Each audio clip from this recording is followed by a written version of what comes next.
ফাহিম ভাইয়া যে ঢাকাতে থাকে সে কিন্তু ভাড়া বাসায় থাকে, তার বাসায় তার ওয়াইফ, তার মা, তার ছোট বোন থাকে।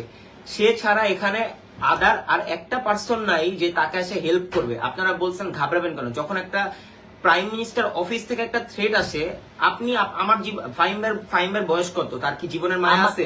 আমার জীবনের মায়া নাই। ফার্স্ট অফ অল একটা কথা, এই পোস্ট এগুলো তো আমিই তো দিছি। আমি চাইলে কিন্তু ফ্যামিলিটার কারণে আমি জাস্ট ওদেরকে সেভ দিয়ে বাকি দিকটা আমি মানে করছি যতটুকু সম্ভব। ভাই বলো ফুল ভাবে বলো যে কয়দিন বাসায় ছিল না, কেন ছিল না, এগুলো তো বলতে হবে। কারণ মা আছে, তোমার ছোট বোন আছে, তাদের জীবন রক্ষা করা তোমার দায়িত্ব। আরেকজন আইসা তো এখানে সেফ দেওয়ার কেউ ছিল না, তখনও কিন্তু তারা ক্ষমতায় ভাই। বাসার নিচে 3টা হাইস গাড়ি, পুলিশের গাড়ি, ডিবির গাড়ি, বাসায় তোমার মা বোন একা। এগুলা বলো, এগুলা সব বইলা দাও। এখন স্বাধীনভাবে কথা বলতে হবে, না বললে ভাই হবে না। তো এটাই তো, আমার বাসার নিচে মানুষজন ছিল, অনেক মানুষজন ছিল। আমি বাসা থেকে আসলে অনেকে